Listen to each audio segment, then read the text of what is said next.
अवध बिहारी की दयामयी जनक दुलारी की आरती। अवध बिहारी की दयामयी जनक दुलारी की। सिंहासन सोहे युगल सरकार,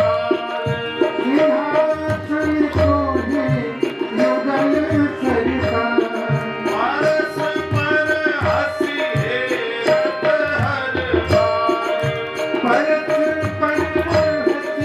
हेरत हर बार। मधुर कछु बोल लेत मन मोर, मधुर कछु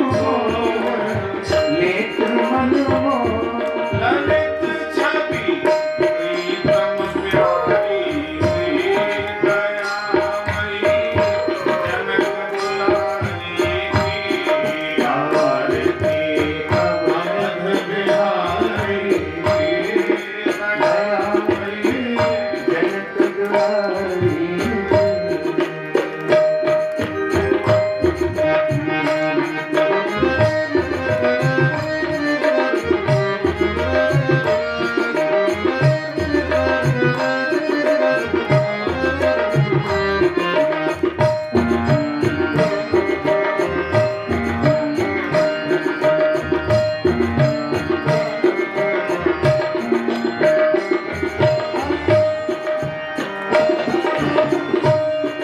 भरत जूझाड़े भाव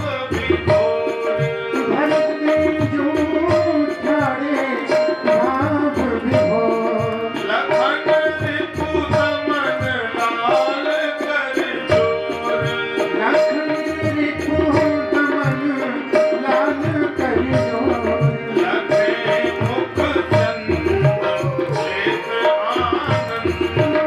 लखे मुख चंद लेत आनंद, धन्य शोभा धनुधारी की दयामयी जनक दुलारी की आरती। अवध बिहारी की दयामयी जनक दुलारी की।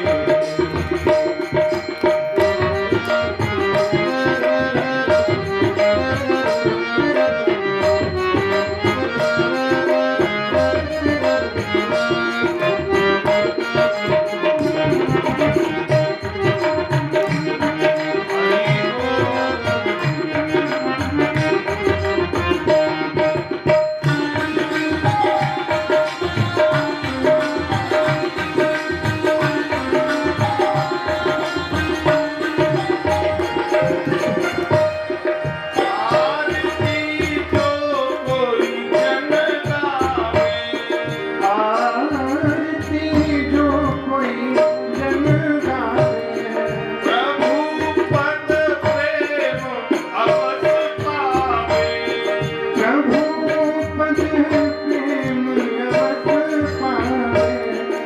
शरण राजेश रमे अवधेश,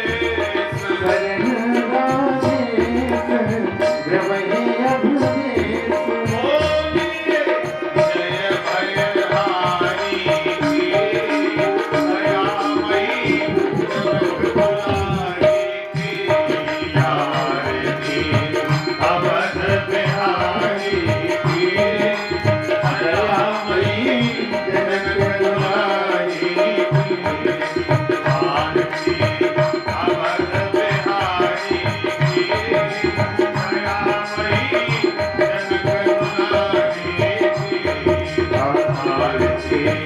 अवध बिहारी की दयामयी जनक दुलारी की दयामयी जनक दुलारी की दयामयी जनक दुलारी की। श्री सीताराम जी महाराज की जय। श्री हनुमान जी महाराज की तीर्थराज प्रयाग की जय। सभी लोग अपने अपने स्थान पर बैठ जाएं।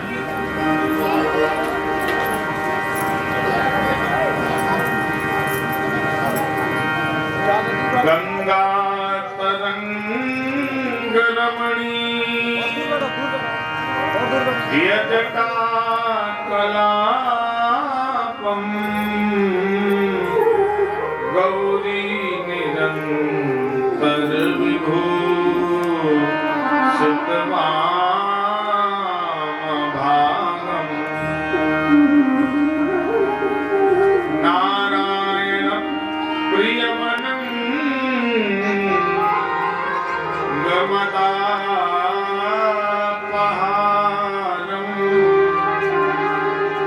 वाराणसी पुरपतिं भज विश्वनाथम्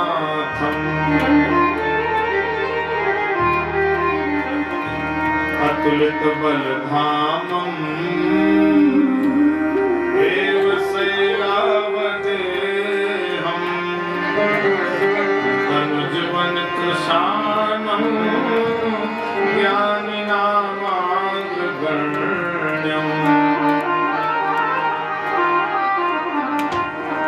सकल गुण निधानम् वानराणामधीशम् रघुपत प्रिय भक्तम वातजातम नमामि। तुलसीदास जी के पद कमल मैं बारंबार मनाऊं, गुण गाऊं सिया राम के हनुमत हो सहाय। लेत सदा सुध दीन की सहज दया के धाम, जननी जनक राजेश के प्रभु श्री सीताराम। श्री हनुमान जी महाराज की, श्री वेदव्यास भगवान की। नमः पार्वती पतये हर हर महादेव।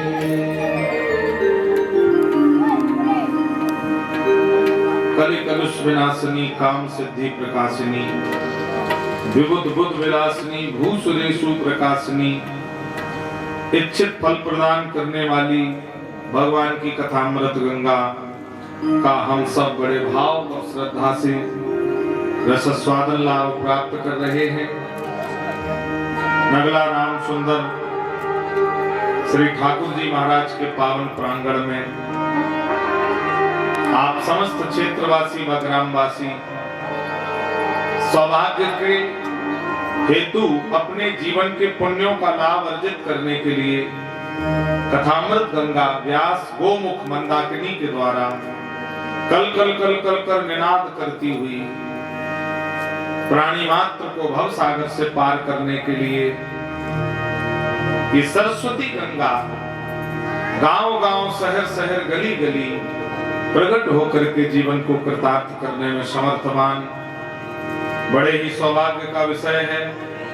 हमारे कथा के यजमान परीक्षित बनकर कथा सुन रहे श्री चंद्रवीर सिंह तोमर जी एवं उनकी धर्म पत्नी राजेश्वरी देवी जी, इनके परिवार का सौभाग्य है। डॉक्टर आशीष प्रताप सिंह, डॉक्टर अर्पिता एवं इनके समस्त परिवारीजन ग्रामवासी क्षेत्रवासी इस दिव्य अनुष्ठान में सपरिवार मिलकर के इस यज्ञ को कर रहे हैं। भगवान की कथा कल के कलमश को धुलने वाली है, जीवन को आनंद से भर देने वाली है और भव सागर को सुखा देने वाली है। धर्म शास्त्रों में वर्णन है कथा कराने का कहां सबसे श्रेष्ठ फल मिलता है। तीर्थे वापी वने वापी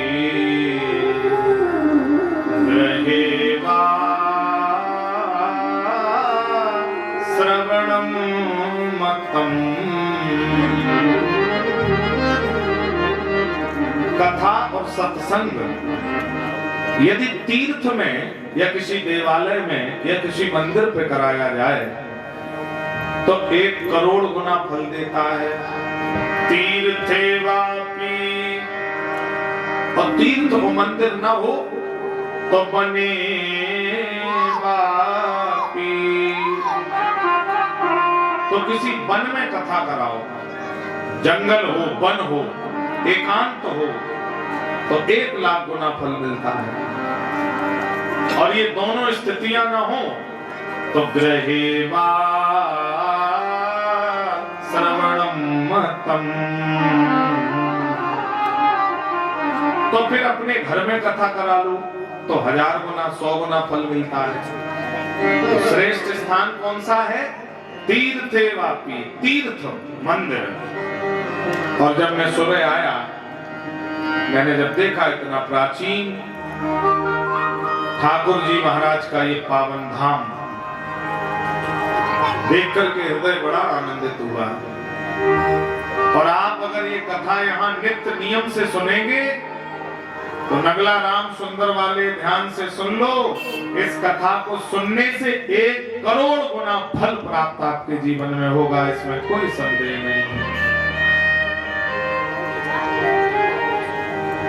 मानव तन बड़े भाग्य से मिला है।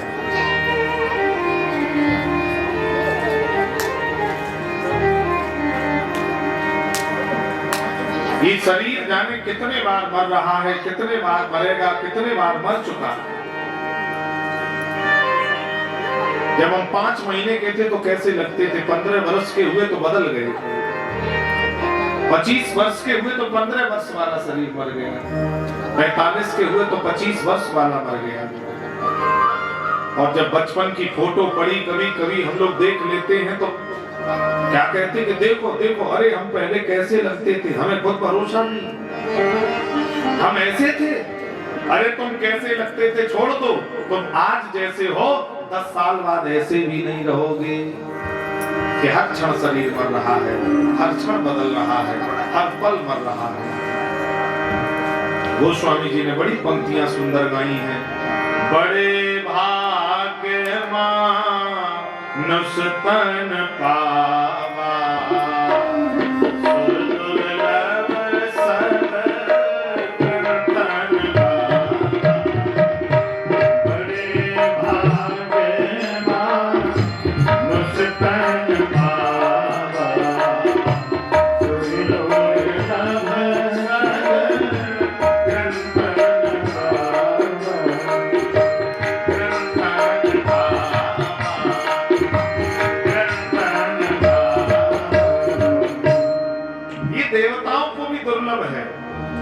मानव तन देवताओं को दुर्लभ।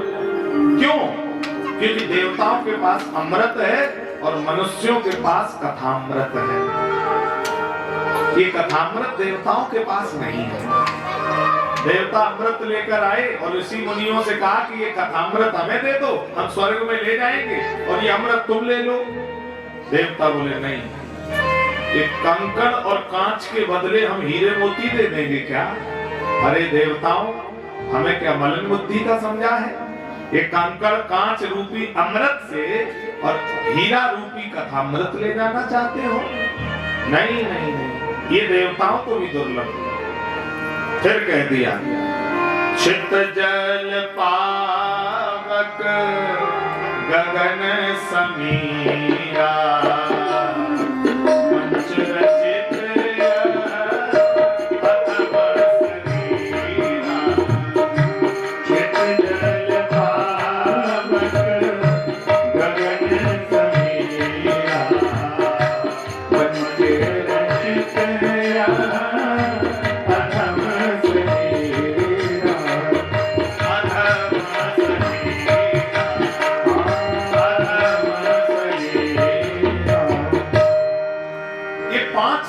से बना है। अधम है, अधम माने निकृष्ट शरीर है। बोले कब कैंसर हो जाए, कब किडनी लीवर खराब हो जाए, कब हार्ट अटैक हो जाए, कब इस शरीर में गलाव पैदा हो जाए। अच्छा, एक जगह कह दिया देवताओं को दुर्लभ है और एक जगह कह दिया अधम है। अधम अधम माने बुरा शरीर। तो तीसरी चौपाई में गोस्वामी जी ने द्वंद्व खत्म कर दिया, दोनों चौपाइयों का निचोड़ दे दिया तीसरी चौपाई पे। सोई पावन सोई सुभग शरीरा, एहि तन पाए भजन रघुवीरा। सोई पावन सोई सुभग शरीरा, एहि तन पाए भजन रघुवीरा।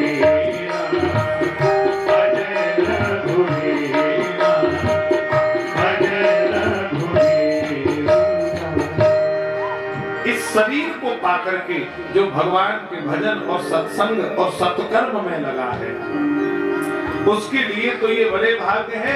और जो विषय वासनाओं में रक्त है, जो महाराज मांस मदिरा इत्यादि विषय सेवनों में लगा है, जो विषय भोगों में लगा है, उसके लिए शरीर अधम माना गया है।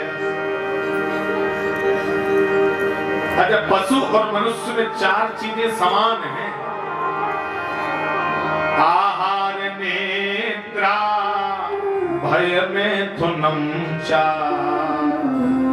आहार माने भोजन, निद्रा माने नींद, भय माने डर, मैथुन माने बच्चे पैदा करना। ये चार चीजें पशु में भी है और चार चीजें मनुष्य में भी है, लेकिन एक अंतर है दोनों में। पशु एक बार आपके खेत में आएगा, आप लाठी मार के भगाएंगे, अब थोड़ी देर बाद पशु उसी खेत में फिर आ जाएगा। अब उसे ये ज्ञान नहीं है कि यहाँ लाठी मार के भगाया गया था तो अब इनके दरवाजे पे हम न जाएं। और मनुष्य का अपमान हो जाए तो मनुष्य क्या कहता कि हम जिंदगी भर याद रखेंगे, दरवाजे पर पैर नहीं रखेंगे जब तक हमें ध्यान रहेगा। तो मनुष्य और पशु में यही अंतर है। मनुष्य में विवेक है, ज्ञान है, पशु के अंदर विवेक नहीं है। और पशु की तरह जो व्यक्ति मानव तन पाकर के आचरण कर रहा है, उसके जीवन को धिक्कार है, जो पशुवत जीवन जी रहा है। तो इसलिए भगवान की कथाएं और सत्संग से क्या लाभ होता है? भगवान की कथा आपकी परिस्थिति नहीं बदलेगी। अगला राम सुंदर वालों, परिस्थिति बदलने के लिए कर्म करना पड़ेगा, कर्तव्य करना पड़ेगा, लेकिन कथा एक चीज बदल देगी। क्या बदल देगी? कथा आपकी मन स्थिति बदल देगी। कथा से परिस्थिति पर प्रभाव ना पड़े, लेकिन मन स्थिति पर प्रभाव पड़ेगा। और मन स्थिति बदल गई तो परिस्थिति बदलने में फिर समय नहीं लगता। जैसे एक कुमार कुमारिन थे, कुमारिन बड़ी सत्संगी थी, बड़ा भजन करती थी। और देखिए, माताएं धार्मिक होती भी ज्यादा है। माताएं पुरुषों की अपेक्षा धर्म से ज्यादा जुड़ी रहती हैं। घर में तीज त्योहार पुरुषों की वजह से नहीं चल रहे, माताओं की वजह से चल रहे। जब घर में लिपाई पुताई शुरू हो जाती है, माताएं पुआ खीर जाने क्या क्या बनाती, तब पति खेत से आके पूछता, क्यों आज कोई त्योहार है क्या? पत्नी कहती, हाँ सकट है। तुम्हें मालूम नहीं, माताओं के हाथ उंगलियों पे पूरी पत्तरा है, सब मालूम कब नाग पंचमी है, कब क्या है। माताएं धर्म प्रधान है। पत्नी आई, कुमार चिलम बना रहा था बेचने के लिए। पत्नी ने कहा, चिलम मत बनाओ। क्यों? बोले, चिलम स्वयं भी जलेगी और जहां जाएगी उसे भी जलाएगी। तो क्या करें? वो सत्संग से आई थी, तो उसने कहा, ऐसा करो, औरन को शीतल करे आपो शीतल हो। सुराई बनाओ, सुराई स्वयं भी शीतल और जहां जाएगी वहां भी शीतलता प्रदान करेगी। अब कुमार ने चिलम को तोड़ करके सुराई में परिणत कर दिया और सुराई बाजार में बेची गई। किसी के घर गई तो कहा, बड़ा ठंडा पानी देती है। तो सुराई ने कहा, ये मेरा प्रभाव नहीं है, मैं तो चिलम बना दी गई थी और स्वयं भी तपती और दूसरों को भी जलाती रहती। पर सत्संग का प्रभाव था जो कुमारिन टाइम पर आ गई और सत्संग के प्रभाव से कुमारिन ने अपने पति के विचार बदल दिए और कुमार के विचार बदलते ही मेरे तो जीवन का प्रकार बदल गया। विचार बदला तो जीवन का प्रकार बदल गया। हमारे जैसे विचार बनेंगे हमारे बाहर का जीवन भी वैसा ही बनता चला जाएगा।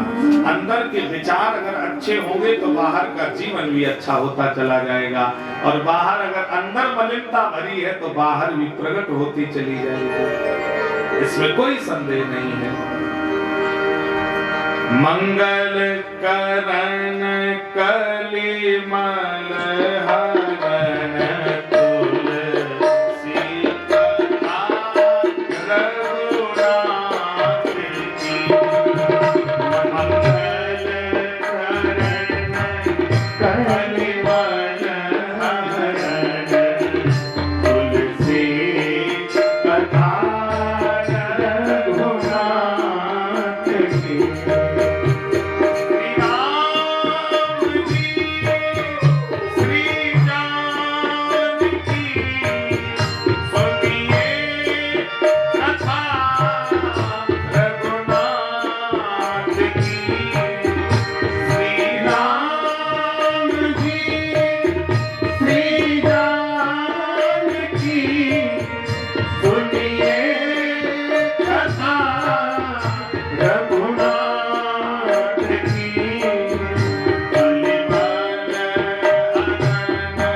मंगल करण कलिमल हरण तुलसी कथार गुना।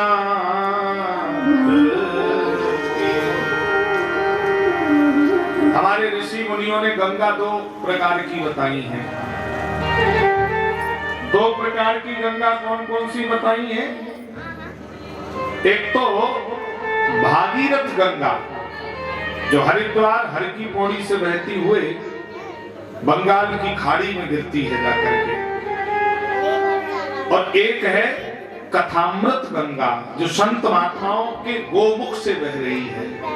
सद्गुरु वैद्य वचन विश्वासा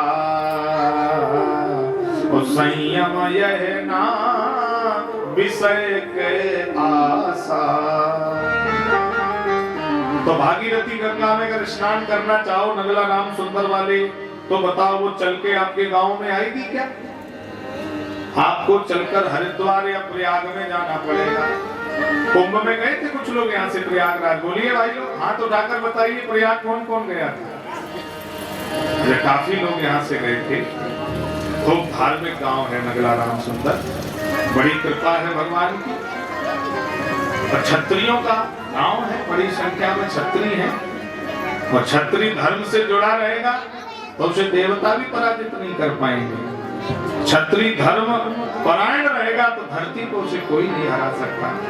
धर्म से हटते ही क्षत्रिय विनाश के रास्ते को चला गया। इतिहास साक्षी है, क्षत्रियों ने अपने रक्त को धरती के लिए, भारत भूमि के लिए समय समय पर प्रवाहित किया है।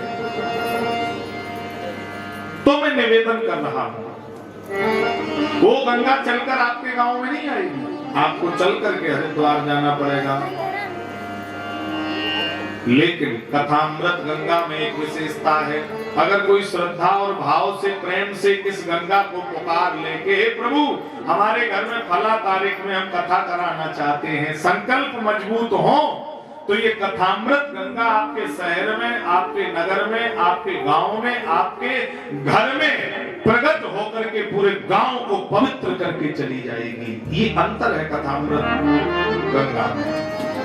वो गंगा नहीं आ सकती, पर ये गंगा तो दरवाजे तक हिलोर मार के प्रकट हो जाएगी।